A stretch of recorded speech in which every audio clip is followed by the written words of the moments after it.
More relief is on the way. A one-time direct deposit worth as much as $250 are set to go out to millions of Americans, and thanks to a bill that was approved today. This legislation will also help cut poverty rates. The Biden administration has proposed a brand new rule that helps students with crippling debt. And more relief has been approved on a state level. Democrats reached a deal on a $3 billion plan to send one-time tax rebate checks of $260 to 2.5 million Minnesota residents. It creates a new tax credit that they hope will slash childhood poverty rates and exempt many seniors from taxes on their Social Security income. Local governments will see a boost in aid to keep property taxes down and help cover the public safety cost. Not everyone will see a tax cut under the bill, and some corporations and wealthier Minnesota residents will pay more. The deal presented late Wednesday night comes after months of negotiations among Democrats on how much to cut taxes and who should benefit the most. With a historic $17.5 billion budget at the proposal, the Republicans have been critical of the plan and also pushing for more of the surplus to be devoted to tax cuts. The final agreement on the one-time tax rebate is smaller than $1,000 for individuals and $2,000 for married couples. But under this finalized deal, Minnesota people who make up to $75,000 a year can get a one-time refundable tax credit, and people will get a lot of money and help from this department. Other credits that could result in lowering your tax burden or even a large refund include the Earned Income the Tax Credit and the Child Independent Care Credit. The latter was made refundable in 2021, meaning up to $8,000 could get reimbursed on expenses for daycare and such, which show up on tax refunds. However, households that welcome the new family member could also be eligible for $1,400 for the third economic stimulus check. We have a lot of good news with the fourth stimulus payment that I want you to know, so continue watching the video. President Biden is now meeting with Democrats and Republicans to finally reach an agreement on the next package.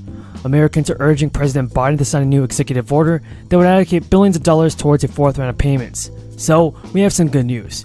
President Biden's administration is actually going to renew its push with lawmakers to secure crisis funding this week. That's according to a White House official that told CNN that following inaction from the Senate on a $10 billion funding package, it is likely a deal will be reached very soon. The White House official has said as Congress turns back to work, the Biden administration will be focused on working with lawmakers to secure funds to keep aid flowing and continue protecting the American people from the crisis. The Biden administration has been sounding the alarm for weeks that additional funding is needed to continue the federal crisis, even as it seeks return to normal. The Biden administration also requested $22.5 billion in supplemental crisis relief funding in a massive government funding package, but it was removed from the bill. It included funding for the crisis, testing, and treatments.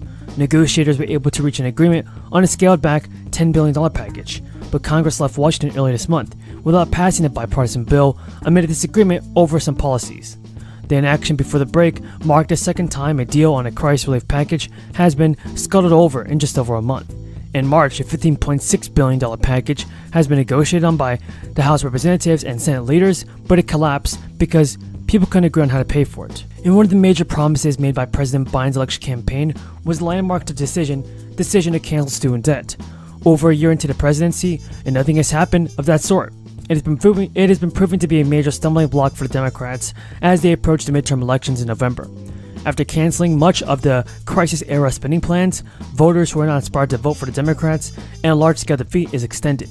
Rural America, inner city America, suburban America, throughout every single school district in America. That's part of the whole legislation we passed in terms of infrastructure. It started now, it's going to create millions of jobs as well, for real. Big news has been announced and there are new proposals currently on the table. It would make a dramatic positive impact for the Social Security people. Joe Biden is making a big decision on this in order to try to avoid Social Security cuts for all recipients. Top senators for both parties are working to save Social Security benefits. Everyone in DC knows that Social Security is in trouble. They only have to listen to the federal government and the program's trustees. In the latest report, the trustees projected that Social Security's combined trust funds is already running out of money, and by 2034, the program's done. But some in Washington are working on solutions to prevent the program from becoming insolvent.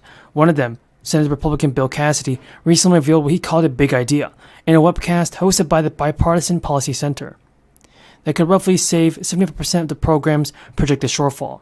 The proposal is to create an investment fund that's completely separate from Social Security's current trust funds. This new investment fund would invest money in the stock market, where Social Security trust funds currently put money in treasury bills or cash.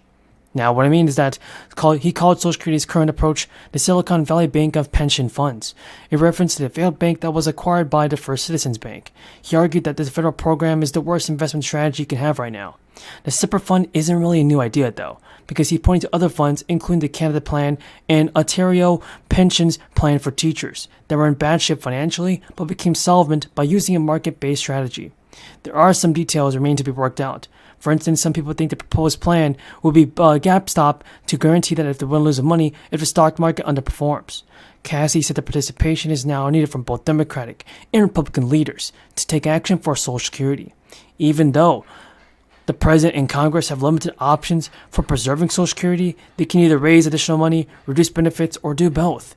Because President Biden has been adamantly against any reduction in benefits. Even Senator Cassidy said that it's not right to do that. Steep benefit cuts are on the way if nothing is done. Because of this, Americans who have retired yet should save as much as they can in retirement accounts to get things ready for the financial shortfall. And Senator Cassidy stated in the Bipartisan Policy Center that it's going to take a while and take both sides to get this deal done. Kind of taking it on the chin, particularly at the gas pump or even at the grocery store. So any little bit is a big help. It's transition to the cold weather day for retiree Pat Siraki of Livonia. He put away the summer pinwheels and plants, but his outdoor work came after his computer check of the Social Security increase. Americans who are on Social Security are expected to get more in their monthly check. The U.S. government is expected to announce what could be one of the biggest rate hikes in decades tomorrow. Target 12 consumer investigator Sarah Granelli breaks down that and what it could mean for you. Percent is already the biggest bump to benefits since '81, when the COLA hit an all-time high of 11.2%. According to a poll from the Motley Fool, some say it's just not enough to deal with ongoing inflation. 55% of retirees believe that the 2023 COLA could have been even higher. Advocates for seniors also argue that the Consumer Price Index for urban wage earners and clerical workers is the metric used to calculate the annual adjustment isn't as accurate for the economic needs of the people. And I agree. This year's COLA was 5.9%, still not enough. Itself is a 40-year record broken this year, but the annual inflation rate was just 7.7 for the 12 months that ended in October. So it peaked in June at 9.1%. And according to the Citizens League, August 2022, COLA fell again by 48%. It means the average beneficiary was shortchanged $417 for the year to date. Senior Citizens policy analysts also told CNET that we anticipate an ongoing shortfall in 2023. The rate of inflation has fallen significantly from where it was a year ago. We're still in a high inflation period. The National Council on Aging called next year's increase insufficient and stated our nation's support programs are not meeting today's realities. There's serious debate on how heavily older Americans rely on their benefits. 2017 report